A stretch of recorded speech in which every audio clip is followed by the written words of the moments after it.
ዛሬ እንግዲህ ስለ አንድ እህታችን በሷ ላይ ስለደረሰው ነገር እንደውም ሳጋጠማት ነገር ለእናንተም ትምህርት ይሆን ዘንዳ የሷን ታሪክ ነው የምነግራችሁ ማለት ነው።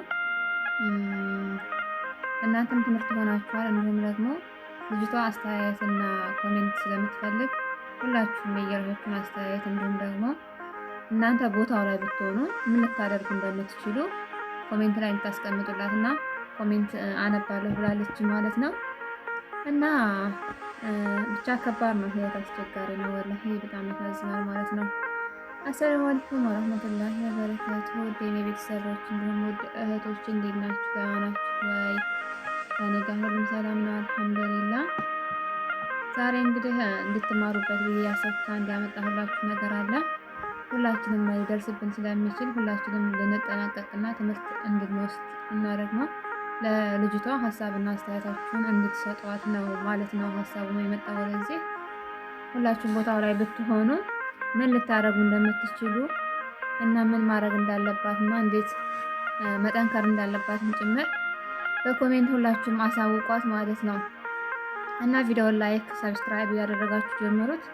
እንዲሁም ለብዙ ሴቶች እንዲደርስና ከዚህ ነገር ትምህርት እንዲወስዱም ጭምር ሸር እያደረጋችሁ ለብዙ ሰዎች ጋር እንዲደርስ አድርጉልኝ ማለት ነው። እንግዲህ እንትኑ ሲጀምር ያኔ ታሪኩ ሲጀምር ምንድነው ልጅቷ አሁን የምትገኘው በአረብ ሀገር ነው፣ ሳኡዲ ነው የምትገኘው ማለት ነው። መጀመሪያ ላይ እንግዲህ ኢትዮጵያ እያለች ወደ ሳኡዲ ሳትመጣ በፊት እንደ ማንኛውም የወንድ ጓደኛ ነበራት። የወንድ ጓደኛ ስል ያኔ በፍቅር ማለት ነው። እና እሱ ጋር እንግዲህ 1-2 ዓመት አካባቢ ይቆያሉ ማለት ነው። እና ከ2 ዓመት በኋላ ይጣሉና ይለያያሉ ማለት ነው ልጅቷና ልጁ። ከዛ ከተለያዩ በኋላ እሷ ወደ ሳኡዲ ትመጣለች። እሷ ወደ ሳኡዲ መጣ እንግዲህ እየሰራች ደህና እየኖረች እያለ ልጁ ቁጥሩን ይፈልግና ቁጥር ያፈላልግና የሷን ተመልሶ ወደ ህይወቷ ለመግባት ይሞክራል ማለት ነው። እና ቁጥር አፈላልጎ ያገኛታል፣ ያዋራታል። ያው አሁንም እንደሚያፈቅራት እንዳረሳት፣ ሌላ ህይወት እንዳልጀመረ፣ ከሷ ውጭ ሌላ ሰው መልመድ እንዳልቻለ በቃ ብዙ ነገር ይልና ያሳምናታል ማለት ነው። ከዛ ያሳምናታል። በቃ እሷም ሌላ ህይወት አልጀመረችም። ተወደውም ስለነበረ እሺ ትልና ፍቅራቸውን እንደገና እንደ አዲስ ይጀምራሉ ማለት ነው። እና እያሉ እየቀጠሉ ይሄዳሉ።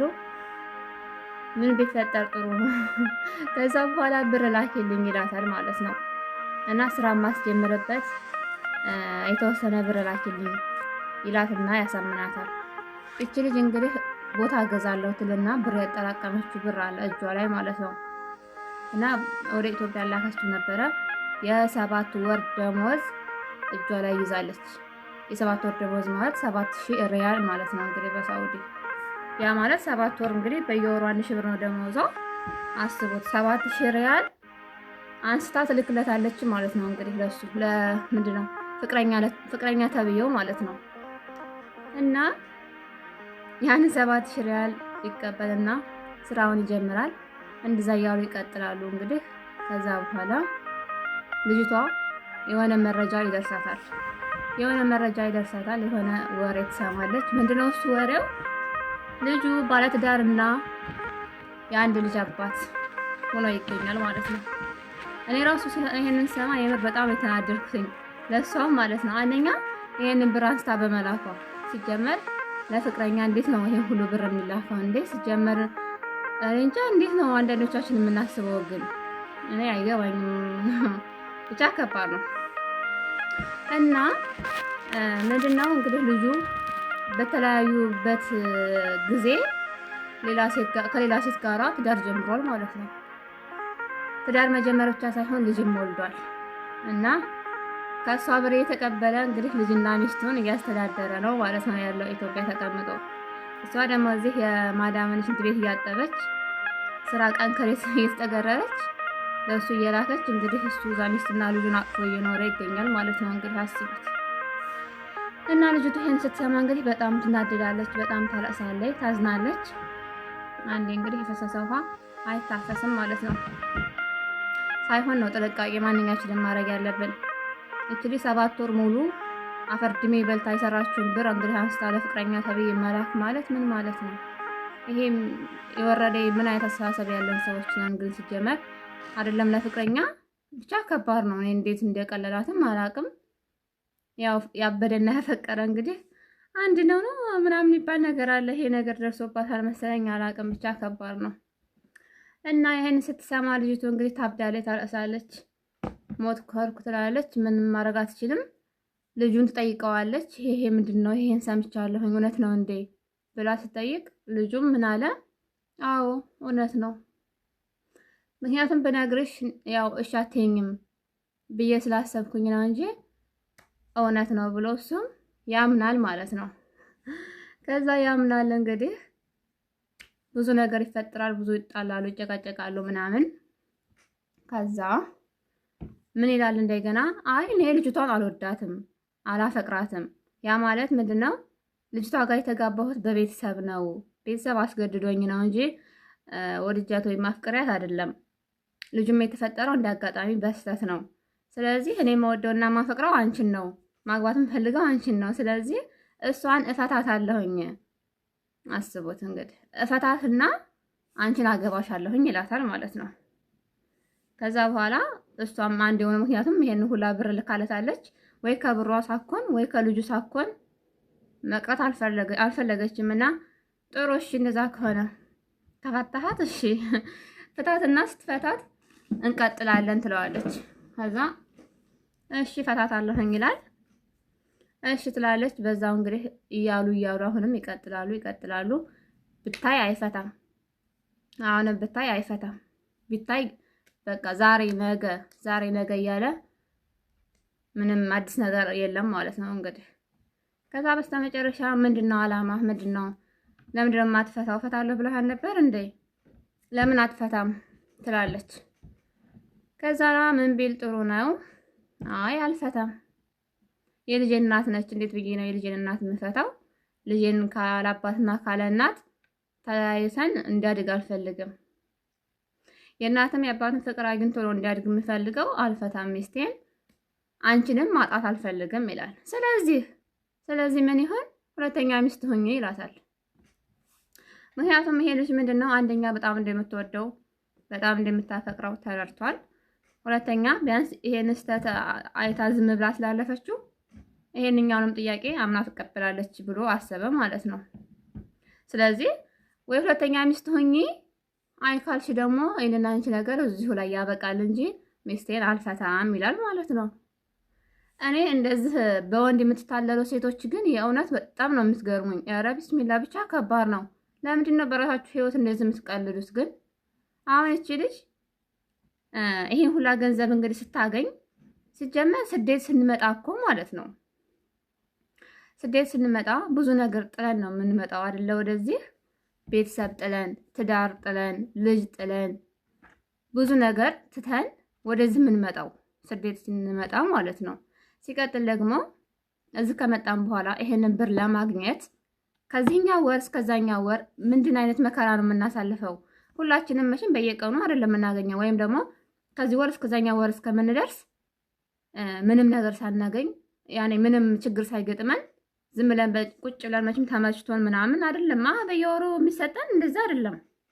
ብዙ የምናሳልፋቸው ችግሮችና ብዙ የምናያቸው መከራዎች አሉብን እና ይሄንን ሁሉ ችለን የቤተሰብ ናፍቆት፣ የልጅ ናፍቆት፣ ብዙ ነገር ችለን የዚህ የሰዎቹ ባህሪ የስራው ምግብ የማያገኙ አሉ፣ ሰዎቹ የማይመቹ አሉ፣ የስራ ብዛት አለ። ብዙ ችግሮችን ተቋቁመን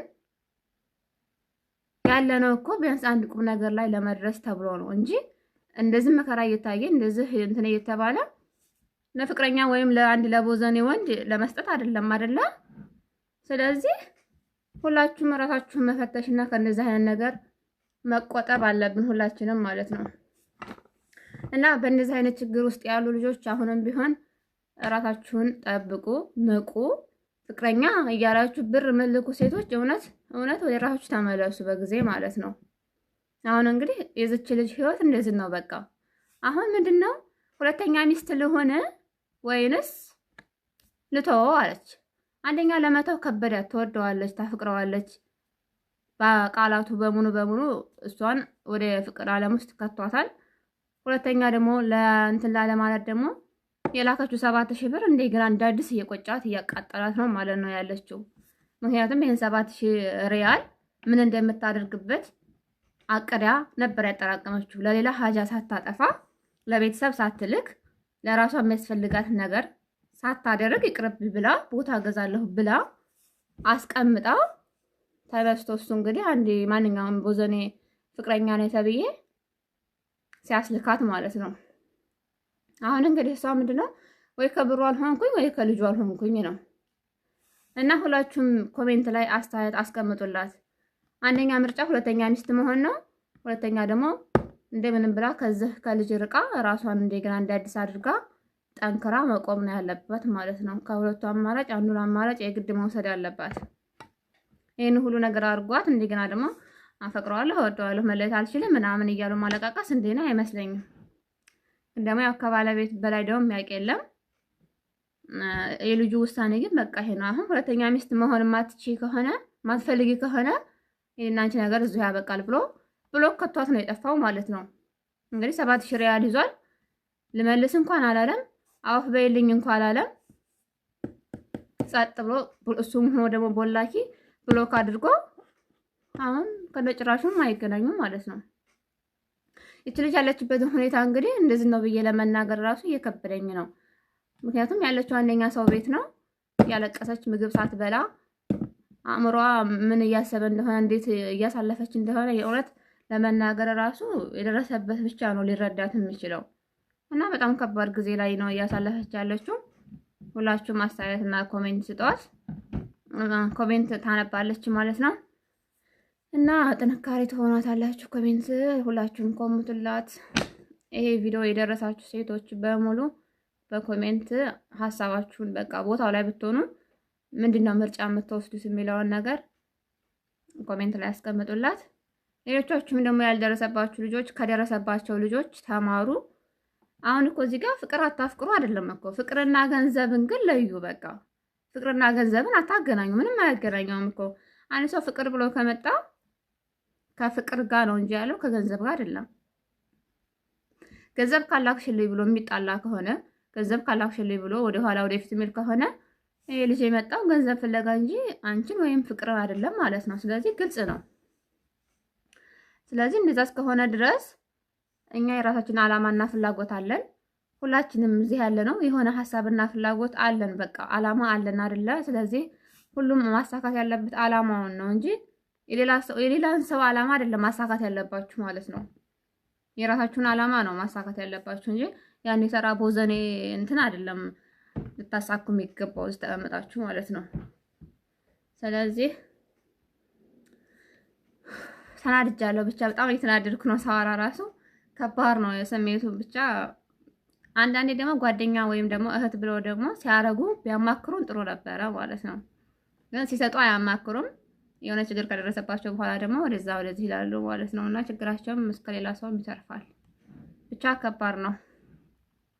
እና የኔ ወዶች የዛሬ ቪዲዮ ይሄን ይመስል ነበረ። ሁላችሁም ኮሜንት ላይ ስጧት አስተያየት ነገር ታነባለች ማለት ነው። ቪዲዮንም ደግሞ ሼር አድርጉልኝ ለብዙ እህቶች እንዲደርስና ከሷ እንዲማሩ ከነዚህ አይነት ነገር እንዲቆጠቡ እና አስተያየትና ኮሜንት እንዲሰጧትም ጭምር ሼር አድርጉላቸው ለሁሉም ማለት ነው። እና ቪዲዮ ላይክ ሰብስክራይብ አድርጉ። ቀጣይ በሌላ እንደዚህ የህይወት ገጠመኝ እንገናኛለን ማለት ነው። ወዳችኋለሁ። ቻው